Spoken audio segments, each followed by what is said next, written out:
चिड़िया चिड़िया, ये लो, ये एक जादुई चूड़ी का पेड़ है। तुम इसे ले जाकर अपने आंगन में लगा देना और इसका अच्छे से ध्यान रखना और इसे समय से पानी देना।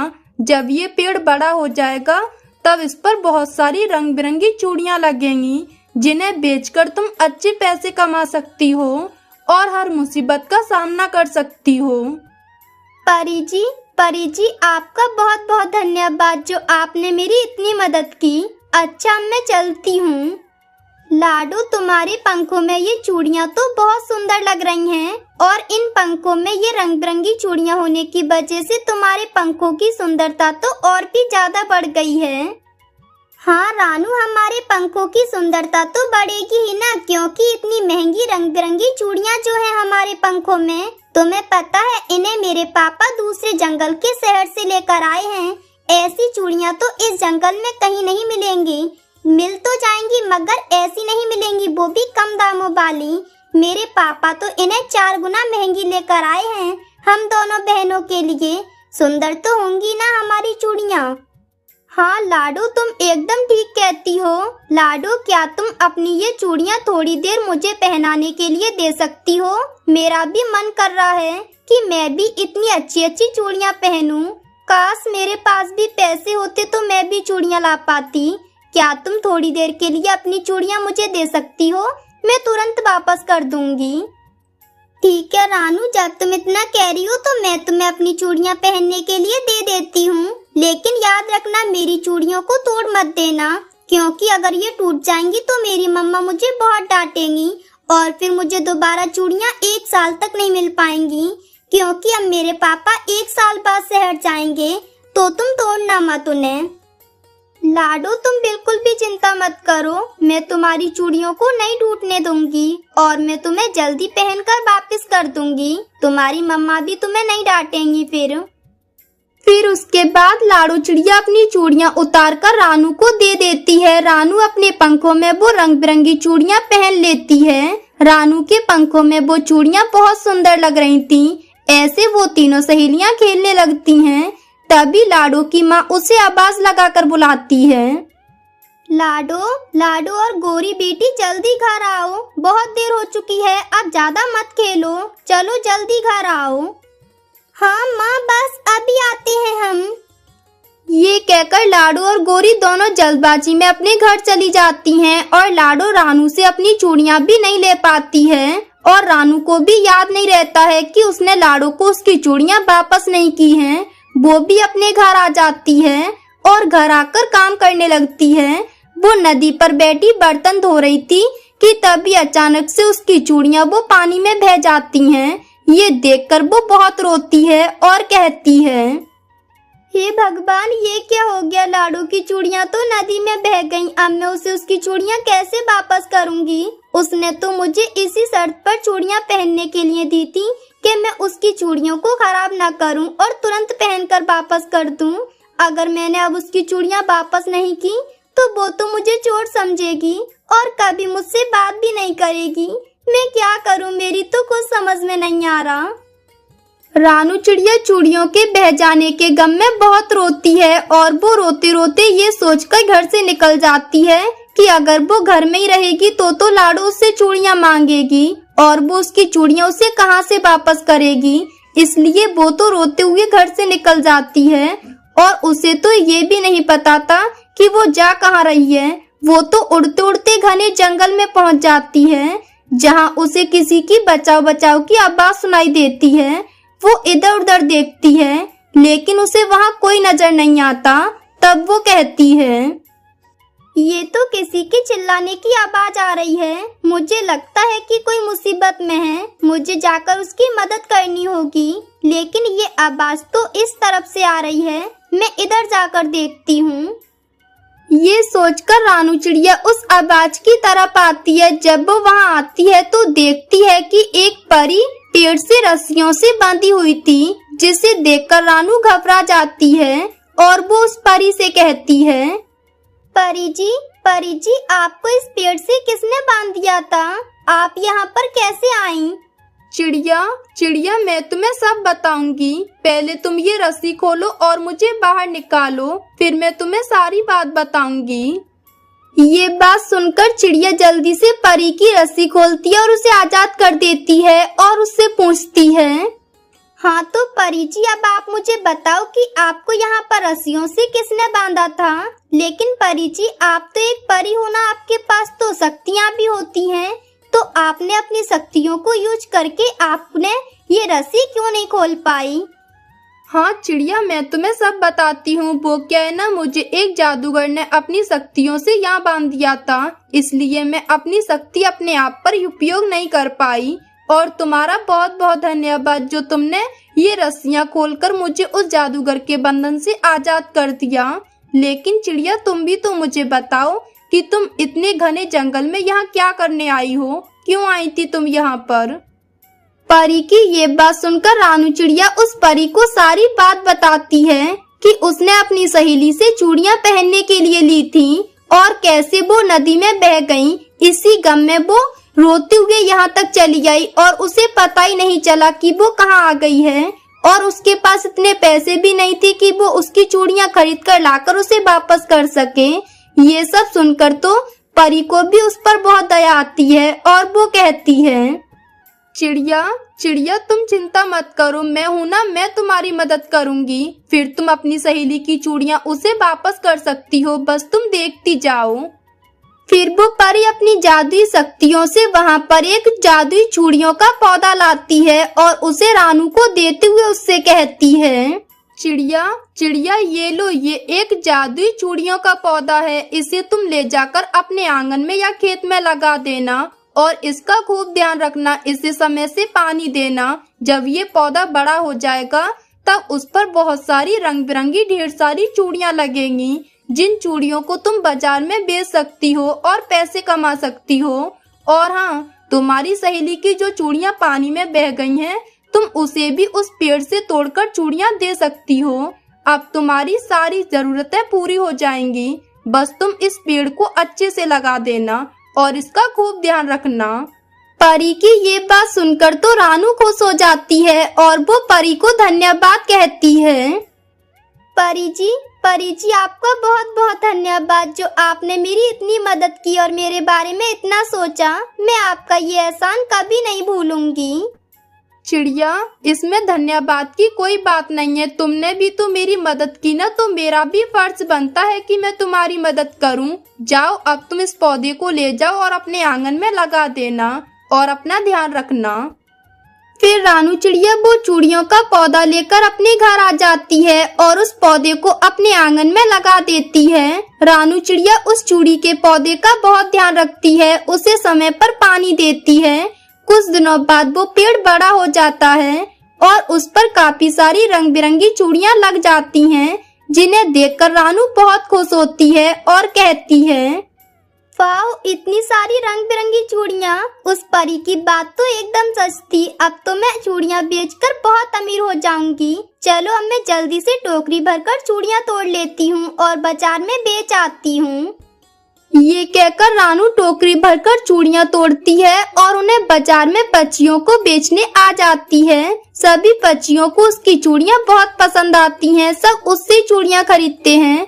इस तरह रानू चूड़ियां बेचकर अच्छे पैसे कमा लेती है और एक दिन वो अपनी सहेली की चूड़ियां वापस करने उसके पास आती है।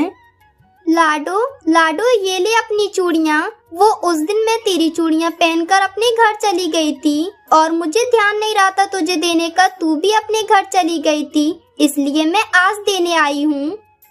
कोई बात नहीं रानू, मुझे भी नहीं ध्यान रहा था अपनी चूड़ियां लेने का, लेकिन अब तू ले आई है तो ला, मैं अपनी चूड़ियां पहन लेती हूँ। फिर रानू वो चूड़ियां देखकर अपने घर की तरफ चली जाती है। इस तरह रानू चिड़िया चूड़ियां बेचकर खुशी खुशी रहने लगती है। कौवे, इस समय यहाँ क्या बात है? वो चील थी, अगर आप अपने म्यूजिक की आवाज थोड़ी कम कर लेती तो बड़ी मेहरबानी होती। हाँ, रुक, मैं अभी करती हूँ। ये कहकर चील तो कौवे की पिटाई करना शुरू कर देती है, उसे बहुत मारती है। पापा पापा आप घोड़ा बनो, मैं आपके ऊपर बैठकर सैर करूंगी। पापा घोड़ा बनो। फिर गुड़िया का पापा घोड़ा बन जाता है और गुड़िया उसके ऊपर बैठ जाती है। गुड़िया के पापा आप भी उस बच्ची की तरह छोटे बच्चा बन जाते हो जो उसके साथ खेल करते हो। कालू कालू जाओ, ये डंडा लेकर जाओ और चुप करवा के आओ उन्हें। मैं कब से देख रही हूँ, चुप नहीं हो रहे हैं वो लोग। मैंने कल भी चिड़िया को बताया था कि उनकी ये आवाजें हमें सोने नहीं देती, लेकिन वो मानती नहीं है हमारी बात को। फिर कालू कौवा गुस्से में डंडा लेकर चिड़िया के घर के पास जाता है और उसके घर में वो डंडा जोर जोर से मारता है और आवाज लगाता है, निकलो बाहर चिड़िया, बाहर निकलो। मैंने तुम्हें कितनी बार समझाया है कि रात को शोर मत किया करो। रानू ये कौन है बाहर? गुड़िया के पापा आप रुको, मैं देखती हूँ कौन है। कालू भैया क्या हुआ, आप इतने गुस्से में क्यों हो और यहाँ क्यों आए हो? मैं तुम्हारा सर फाड़ दूंगा अगर फिर मुझसे ऊंची आवाज में बात की तो। तभी पापा चिड़िया भी घर से बाहर आता है और कहता है, देखो कालू, हम अपने घर में जो भी करें तुम्हें इससे क्या। गुड़िया के पापा आप घर के अंदर जाओ, जाओ आप घर के अंदर। रानू चिड़िया अपने पति को घर के अंदर भेज देती है और खुद कालू से कहती है, कालू भैया आप अपने घर जाओ, हम लड़ाई नहीं करना चाहते, हम चुप हो जाते हैं। फिर कालू कौवा चुपचाप अपने घर चला जाता है। तब गोरी उससे कहती है, तुम उन्हें मार कर भी आए हो या फिर अपना गुस्सा दिखाकर ही लौट आए हो? मैं तो एक लगाने ही वाला था, लेकिन चिड़िया ने अपने पति को अंदर भेज दिया और खुद ने कहा कि हम चुप हो जाएंगे, तब मैं लौट आया। अब अगर वो शोर मचाएं तो तुम उन्हें पीट कर आना, तब सुधरेंगे। फिर दूसरे दिन मम्मा चिड़िया अपने पति से कहती है, मैं बहुत परेशान हूँ अपनी बेटी की वजह से। मेरी बेटी अभी छोटी है और वो कौवे बहुत गुस्से वाले हैं, मुझे डर लगता है। रानू तुम ऐसे ही डरा मत करो, कुछ नहीं होगा। गुड़िया के पापा क्यों ना हम ये घर बेचकर यहाँ से कहीं दूर चले जाएं, जहाँ ये कौवे ना हो। क्या हम उन कौवों से डरते हुए अपना घर छोड़कर चले जाएंगे? गुड़िया के पापा मुझे सच में बहुत डर लगता है उनसे। फिर शाम को दोनों पति पत्नी घर आते हैं। जब वो घर आते हैं तो देखते हैं कि गुड़िया घर के बाहर बैठी रो रही थी। तब रानू कहती है, क्या हुआ गुड़िया बेटी, क्या हुआ, तुम रो क्यों रही हो? मम्मा मम्मा मैं खेल रही थी कि तभी गोरी आंटी ने आकर मुझे थप्पड़ मारा। मैंने कहा था ना आपसे कि हम इस घर को छोड़कर यहाँ से चले जाते हैं और इसे बेच देते हैं। ऐसे जालिम पड़ोसियों के यहाँ हमें नहीं रहना, ये पड़ोसी बहुत बुरे हैं। गुस्से में पापा चिड़िया गोरी के घर आता है और दरवाजा बजाता है। तब गोरी बाहर आकर कहती है, क्या बात है, क्यों मेरे घर का दरवाजा तोड़ रहे हो? धीरे नहीं बजा सकते हो? तुमने मेरी बेटी को क्यों मारा? मैंने उससे कई बार कहा है कि पत्ते तोड़कर ना फेंका करे, वो सीधा मेरे घर के पास आते हैं और बहुत कूड़ा हो जाता है, लेकिन वो नहीं मानती है, इसलिए मैंने उसे मारा। ये कोई वजह है मेरी बेटी को मारने की? अरे तुम उसे प्यार से भी तो समझा सकती थी ना, वो मान जाती। इतने में कालू कौवा वहाँ आ जाता है और वो कहता है, क्या बात है, क्यों आए हो मेरे घर पर? ये लड़ने आया है हमसे, कह रहा है कि मेरी बेटी को क्यों मारा। तुम्हारी इतनी हिम्मत कि तुम मेरी पत्नी से लड़ो? रुको मैं अभी बताता हूँ तुम्हें। ये कहकर कालू कौवा पापा चिड़िया को बहुत मारता है। ये सब देखकर चिड़िया जल्दी से वहाँ आती है और कहती है, छोड़ दो मेरे पति को, क्यों मार रहे हो मेरे पति को? हम तुम्हारे पड़ोसी हैं जालिमो, तुम मेरे पति को क्यों मार रहे हो? रानू हमारी गुड़िया कहाँ है? गुड़िया घर में है, मैं उसे वहीं छोड़कर आई हूँ। बड़ा आया हमसे लड़ाई करने वाला। फिर वो दोनों पति पत्नी वहाँ से चले जाते हैं। तब गोरी कालू से कहती है, कालू, ये ऐसे प्यार से समझने वाले नहीं है हमारी बात को। गौरी तुम चिंता ना करो, मुझे डंडा चलाना भी अच्छे से आता है। रानू तुम ठीक कहती हो, हमें यहाँ से चले जाना चाहिए क्योंकि हमारी बेटी यहाँ सुरक्षित नहीं है। ऐसे हम इन कौवों से कब तक लड़ाई करेंगे। फिर दूसरे दिन मम्मा चिड़िया एक पेड़ पर बैठी हुई थी कि तभी वहाँ एक चील आती है और वो उससे कहती है, चिड़िया डरो मत, मैं अब मांस नहीं खाती हूँ, मैं तो अपने लिए घर ढूंढ रही हूँ। क्या तुम्हारी नजर में कोई घर है? थोड़ी देर सोचने के बाद मम्मा चिड़िया उस चील से कहती है, हाँ चील दी, घर तो है, मैं अपना ही घर बेचना चाहती हूँ, अगर आप चाहो तो उसे ले सकती हो। चिड़िया मैं वो घर ले लूंगी, चलो आप मुझे घर दिखा दो। फिर चिड़िया चील को साथ लेकर अपने घर आती है। तब वो चील घर देखकर कहती है, चिड़िया तुम्हारा घर तो ठीक है, नया भी बनाया हुआ है, लेकिन तुम इसे बेच क्यों रही हो? वो चील दी, हमारे पड़ोसी बहुत बुरे हैं, वो हमसे हर समय लड़ाई करते रहते हैं, बस इसलिए बेच रहे हैं हम इस घर को।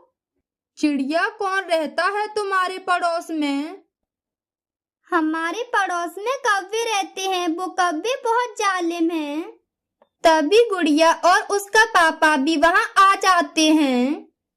चिड़िया तो फिर ठीक है, मैं शाम को पैसे और अपना सामान लेकर आ जाऊंगी। नहीं नहीं चील दी, आप कल सुबह आना, क्योंकि अभी हमें अपने लिए नया घर भी खरीदना है। फिर चील अपने घर चली जाती है। तब रानू अपने पति से कहती है, गुड़िया के पापा, मैंने ये घर चील को बेच दिया है, वो कल सुबह आ जाएगी। रानू तुमने बहुत अच्छा किया, अब पता चलेगा उन कौवों को कि पड़ोसियों से कैसे लड़ाई करते हैं। फिर दूसरे दिन चील अपना सामान लेकर और पैसे लेकर आ जाती है। चिड़िया का परिवार भी तैयार बैठा था। चील उन्हें पैसे देती है और फिर वो परिवार चिड़ियाओं का वहाँ से चला जाता है और चील अपना सारा सामान घर के अंदर रख लेती है। घर तो मुझे बड़ा अच्छा मिल गया, अब जरा म्यूजिक सुन लेती हूँ। फिर चील तेज आवाज में म्यूजिक बजा लेती है। दूसरी तरफ चिड़िया भी उन पैसों से अपने लिए दूसरे जंगल में एक घर खरीद लेती है। चिड़िया मेरा ये घर नया है, अभी अगले महीने ही बनवाया है मैंने इस घर को, तुम अच्छे से देख लो। हाँ तुम कह तो एकदम ठीक रहे हो, ये घर तो सच में नया है और यहाँ पर नदी भी पास में ही है। फिर वो चिड़ियाओं का परिवार घर के अंदर आ जाता है। वो चिड़ियाओं का परिवार बहुत खुश था क्योंकि उनकी जान अब उन कौवों से छूट गई थी। दूसरी तरफ गौरी कहती है, कालू जी, इस रानू चिड़िया को क्या हुआ है, ये इतनी तेज आवाज में म्यूजिक सुन रही है आज तो। गौरी डंडा कहाँ है, मैं अभी जाकर देखता हूँ इन्हें। चलो कालू जी, मैं भी आपके साथ चलती हूँ, तब मजा चखाएंगे इस चिड़िया को। फिर वो दोनों कौवे वहाँ आ जाते हैं और चिड़िया के घर में डंडा देते हैं। तब चील निकलकर बाहर आती है और कहती है, क्या बात है कौवे, तुम यहाँ क्यों आए हो? चील दी आप यहाँ कैसे? ये घर चिड़िया से मैंने खरीद लिया है और तुम दोनों ये डंडा लेकर यहाँ क्यों आए हो? नहीं नहीं चील दी, कुछ नहीं, हम तो बस ऐसे ही आए थे, हम तुम्हारे पड़ोसी हैं, अगर कोई काम हो तो बता देना। चलो चलो तुम दोनों दफा हो जाओ यहाँ से, तुमने मेरे म्यूजिक का सारा मजा खराब कर दिया। वो कौवे तो ये सुनकर डरकर वहाँ से भाग जाते हैं। रात हो जाती है। तब चील अपने म्यूजिक की आवाज और भी ज्यादा तेज कर लेती है। कालू, देखा आपने, वो चिड़िया हमसे 2 हाथ आगे निकली, उसने अपना घर चील को बेचा है, किसी और पक्षी को नहीं बेचा। गौरी, वो चिड़िया बहुत अच्छी थी, हमने उसे बेकार में लड़कर यहाँ से भगा दिया। मैं जाता हूँ और चील से विनती करता हूँ कि थोड़ी आवाज कम कर लें। फिर कालू कौवा फिर से वहाँ जाता है। तब चील उससे कहती है, कौवे, इस समय यहाँ क्या बात है? वो चील दी, अगर आप अपने म्यूजिक की आवाज थोड़ी कम कर लेती तो बड़ी मेहरबानी होती। हाँ रुक, मैं अभी करती हूँ। ये कहकर चील तो उस कालू कौवे को इतना मारती है कि उसे मार मार कर उस जंगल से भगा देती है। दुष्ट जालिम चील, अब तू चुपचाप से यहाँ से चली जा, नहीं तो मैं तेरी ये दूसरी आंख भी फोड़ दूंगी। तेरी हिम्मत कैसे हुई मेरे बच्चों को खाने के बारे में सोचने की? अब दोबारा इधर नजर उठा के भी मत देखना, निकल यहाँ से अब। रानू चिड़िया प्लीज मुझे छोड़ दो, मैं जा रही हूँ और दोबारा यहाँ कभी नहीं आऊंगी। गर्मियों का मौसम तो अब कुछ ज्यादा ही बढ़ता जा रहा है। मेरे घोंसले में बहुत जल्दी धूप भी आ जाती है, इसलिए अब मुझे किसी बड़े पेड़ की तलाश करनी होगी जिस पर मैं अच्छा सा घोंसला बना सकूं और मेरे बच्चों को उसमें गर्मी न लगे और न ही धूप आए। बच्चों, मैं तुम्हारे लिए एक पेड़ की तलाश करने जा रही हूँ जिस पर मैं तुम्हारे लिए घोंसला बना सकूं। तुम अपना ध्यान रखना। हाँ मम्मा, हम अपना ध्यान रखेंगे, आप बेफिक्र होकर जाओ। रानू चिड़िया अपने बच्चों को समझाकर पेड़ की तलाश में निकल जाती है। काफी देर तक ढूंढने के बाद भी उसे कोई भी पेड़ नजर नहीं आता। तब वो एक जगह बैठ जाती है और कहती है, इस जंगल में तो कुछ ज्यादा ही पक्षी हैं, जिस वजह से एक भी पेड़ खाली नहीं है जिस पर मैं अपना घोंसला बना सकूं और अपने बच्चों को इस धूप और गर्मी से बचा सकूं। रानू चिड़िया इस तरह दूर दूर तक अच्छे पेड़ की तलाश करती है, लेकिन उसे कहीं भी कोई पेड़ नजर नहीं आता। इस तरह रानू चिड़िया को पेड़ ढूंढते ढूंढते रात हो जाती है और ये सब देखकर वो बहुत उदास हो जाती है। तब वो कहती है, अब मैं क्या करूं? मुझे तो कहीं भी कोई भी पेड़ नजर नहीं आ रहा। पेड़ ढूंढते ढूंढते रात हो गई, अब मैं कैसे घोंसला बनाऊंगी? एक तो मेरा घोंसला बहुत कमजोर भी है, बारिश का मौसम भी बहुत करीब आ गया है। अगर बारिशें आ गईं, तो मेरा घोंसला उसे कैसे सहन कर पाएगा? वो तो हवा से हिलने लगता है। फिर ऐसे ही सुबह भी हो जाती है। अगले दिन रानू चिड़िया फिर पेड़ की तलाश करती है और वो कहती है, चाहे आज कुछ भी हो जाए, लेकिन मैं अपने घोंसले के लिए एक अच्छा पेड़ ढूंढे बिना वापस नहीं आऊंगी। तब तक ढूंढती ही रहूंगी। ये कहकर रानू चिड़िया पेड़ की तलाश में निकल जाती है। वो उड़ते उड़ते काफी थक जाती है। तब वो कहती है, मैं तो अब उड़ते उड़ते बहुत ज्यादा ही थक गई हूँ, लेकिन अभी तक मुझे कोई भी पेड़ नहीं मिला और उड़ते उड़ते भूख भी लगाई है। रानू इतना कहती है कि तभी उसे जमीन पर भोजन पड़ा हुआ दिखाई दे जाता है। चलो, अब मुझे भोजन तो मिल गया, मैं इसे ही खा लेती हूँ और इसे खाने के बाद मैं अपने पेड़ की तलाश में लग जाऊंगी। रानू ये कहकर उस भोजन के पास आती है और उसे खाने लगती है। वो उसे खाने के बाद पेड़ की तलाश में जाने वाली थी कि तभी उसकी नजर एक पेड़ पर बने घोंसले पर पड़ती है। वहाँ एक नारियल का घर बना हुआ था, जिसे देखकर तो वो खुश हो जाती है और वो कहती है, वाह, ये तो चमत्कार हो गया। ये तो चमत्कारी जगह है मेरे लिए। मुझे यहाँ पर खाने के लिए भोजन भी मिल गया और रहने के लिए घर भी मिल गया। ये नारियल का घर तो बड़ा अच्छा है। फिर अगले दिन रानू चिड़िया अपने बच्चों को लेकर उस नारियल के घर के पास आ जाती है और वो वहाँ अपने बच्चों के साथ रहने लगती है। ये सब बेटी एक दुष्ट जालिम चील देख रही थी। वो चील बहुत ही बड़ी और खतरनाक थी। उसे खाने के लिए कहीं से भोजन नहीं मिलता था, इसलिए वो अपनी भूख मिटाने के लिए पक्षियों के मासूम बच्चों को खाकर अपना पेट भर लेती थी। ये चिड़िया यहाँ कैसे रहने आ गई? इस चिड़िया के बच्चे तो बड़े अच्छे हैं और प्यारे प्यारे भी हैं। अब तो मुझे मजा ही आ जाएंगे। वैसे भी चिड़िया के बच्चे खाना तो मुझे बहुत अच्छा लगता है। फिर ऐसे ही दिन बीतते जाते हैं। अब रानू चिड़िया को किसी भी चीज की कोई परेशानी नहीं थी, क्योंकि अब उसने बहुत सारा भोजन इकट्ठा करके रख लिया था और अब तो उसके पास घर भी मजबूत था। वो चील तो उसी चिड़िया के बच्चों पर नजर रखती थी। उसके बच्चों को देखकर तो उसके मुंह में पानी आता है। इस चिड़िया के ये बच्चे तो बहुत ही स्वादिष्ट हैं। अगर मैं इन्हें खा लूंगी तो मेरा तो एक ही बच्चा खाकर पेट भर जाएगा। मुझे कैसे भी करके इस चिड़िया के इन दोनों बच्चों को खाना ही होगा। लेकिन मैं ऐसा क्या करूं? मुझे कुछ न कुछ तो करना ही होगा।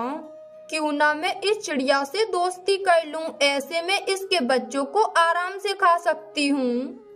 वो चील ऐसा सोचती है और उस रानू के पास आकर उससे कहती है, चिड़िया, क्या तुम यहाँ पर नई नई आई हो? मैंने तुम्हें पहली बार देखा है इस जंगल में। हाँ चील बहन, आपने सही कहा, मैं इस जंगल में नई नई आई हूँ। लेकिन चिड़िया, यहाँ तो कोई भी पक्षी नहीं रहता है। ये तो हम चीलों का इलाका है, यहाँ पर तो चीलें रहती हैं। चील बहन, क्या मतलब है आपका कि मैं यहाँ से चली जाऊँ? नहीं नहीं, मैं यहाँ से नहीं जाऊँगी। ये घोंसला मुझे बड़ी मुश्किल से मिला है और वैसे भी इस जंगल में तो सभी जानवरों का हक है। चिड़िया, मैंने ऐसा कब कहा? तुम यहाँ पर रह सकती हो। मैं तो बस तुम्हें एक जरूरी बात बताने के लिए आई थी। क्या क्या चील बहन, क्या जरूरी बात है? रानू, वो कहना, इस जंगल में बहुत ही खतरनाक चीलें रहती हैं और वो तुम्हारे बच्चों को नुकसान भी पहुंचा सकती हैं। तो तुम मेरी बात मानो तो मुझसे दोस्ती कर लो। जब तुम भोजन वगैरह लेने जाओगी तब मैं तुम्हारे बच्चों की देखभाल कर लिया करूंगी। रानू तो बहुत ही नेक दिल थी, इसलिए वो चील की बात मान लेती है और उससे दोस्ती कर लेती है। रानू अब उस चील को अपनी बड़ी बहन समझने लगी थी। ऐसे दिन बीतते जाते हैं। एक दिन रानू उस चील से कहती है, चील बहन, आप जरा थोड़ी देर मेरे बच्चों का ध्यान रखना, मैं भोजन लेने जा रही हूँ। रानू, तुम बेफिक्र होकर चली जाओ, मैं तुम्हारे बच्चों का अच्छे से ध्यान रखूंगी। फिर रानू चिड़िया भोजन की खोज में चली जाती है और वो चील तो रानू के दोनों बच्चों को देखकर लालच में आ जाती है और उन्हें खाने की तरकीबें सोचने लगती है। क्या करूं, इस चिड़िया के बच्चे तो बहुत ही स्वादिष्ट हैं। इन्हें देखकर तो रोजाना मेरे मुंह में पानी आता है। लेकिन अभी मुझे कुछ दिन इंतजार करना होगा ताकि चिड़िया को अच्छे से मुझ पर भरोसा हो जाए। फिर मैं इसके बच्चों को अच्छे से खा सकती हूँ ताकि चिड़िया मुझ पर शक भी ना करे। फिर ऐसे ही कुछ दिन बीत जाते हैं जब एक दिन रानू चिड़िया भोजन लेने जा रही होती है। चील बहन, मैं भोजन लेने जा रही हूँ और आज मैं बहुत दूर जाऊंगी, तो तुम मेरे बच्चों का अच्छे से ध्यान रखना क्योंकि आज मुझे आने में देर भी हो सकती है। रानू, तुम चिंता ना करो, तुम जाओ, मैं तुम्हारे बच्चों के पास ही हूँ, मैं इन दोनों को देखती रहूंगी। रानू वहाँ से चली जाती है और वो चील तो बच्चों को खाने के लिए वहाँ आ जाती है। चलो, अब रानू तो भोजन लेने गई और आज तो वो देर से घर आएगी। तब तक तो मैं उसके बच्चों को खाकर बहुत दूर जा चुकी होंगी। वो चील तो बैठी बैठी ऐसे बच्चों को खाने के बारे में सोच रही थी। वहीं दूसरी तरफ रानू चिड़िया बहुत दूर पहुंच जाती है। तब उसे याद आता है, अरे बाप रे, मैं अपने घर का दरवाजा तो खुला ही छोड़ आई हूँ। चलो, अभी मैं ज्यादा दूर नहीं आई हूँ, जल्दी से जाकर घर का दरवाजा बंद कर आती हूँ, कहीं कोई दूसरी जालिम चील वगैरह आकर मेरे बच्चों को खा ना जाए। ये कहकर रानू चिड़िया अपने घोंसले में वापस आने लगती है। वहीं दूसरी तरफ चील तो उसके बच्चों को खाने वाली थी। तभी रानू वहाँ जाती है और उसे देख लेती है। तब वो उस चील से कहती है, ये क्या चील बहन, आप मेरे बच्चों को खाने जा रही थी? रानू, नहीं, तुम गलत समझ रही हो, मैं तुम्हारे बच्चों को नहीं खा रही थी। देखो चील बहन, तुम मुझसे झूठ मत बोलो, मैंने तुम्हें खुद अपने बच्चों की तरफ बढ़ते हुए देखा है। अब तुम चली जाओ यहाँ से, मेरा ज्यादा दिमाग खराब मत करो क्योंकि तुमने मुझे धोखा दिया है। मैंने तुम्हें अपनी बड़ी बहन समझा था। तुम जाओ यहाँ से, नहीं तो मुझसे बुरा कोई नहीं होगा। नहीं रानू, नहीं, मैं यहाँ से कहीं नहीं जाऊंगी। तुम्हारे बच्चों को खाकर ही यहाँ से जाऊंगी और इन्हें खाकर अपनी भूख मिटाऊंगी। चील की इस बात पर तो रानू को गुस्सा आ जाता है और वो उसे मार मार कर उसकी आंख फोड़ देती है। दुष्ट जालिम चील, अब तू चुपचाप से यहाँ से चली जा, नहीं तो मैं तेरी ये दूसरी आंख भी फोड़ दूंगी। तेरी हिम्मत कैसे हुई मेरे बच्चों को खाने के बारे में सोचने की? अब दोबारा इधर नजर उठा के भी मत देखना, निकल यहाँ से अब। रानू, मुझे माफ कर दो, मैं जा रही हूँ और दोबारा यहाँ कभी नहीं आऊंगी। प्लीज रानू, मुझे माफ कर दो। ये कहकर वो चील वहाँ से चली जाती है। दोस्तों, ये थी आज की कहानी। और हाँ दोस्तों, इस कहानी से ये सीख मिलती है कि हमें हमेशा मुसीबत में दूसरों की मदद करनी चाहिए और हाँ दोस्तों, आज का सवाल ये है कि रानू चिड़िया को जादुई चूड़ियों का पौधा किसने दिया था? अगर आपको पता है तो कमेंट बॉक्स में लिखकर जरूर बताएं। और अगर आप हमारे चैनल पे नए हो तो चैनल को कर दो सब्सक्राइब और हमारी वीडियो को कर दो लाइक। और हाँ दोस्तों, घंटी बजाना ना भूलना ताकि नई वीडियो आपके फोन की स्क्रीन पर हो। मिलती हूँ मैं आपको अगली वीडियो में, तब तक के लिए धन्यवाद।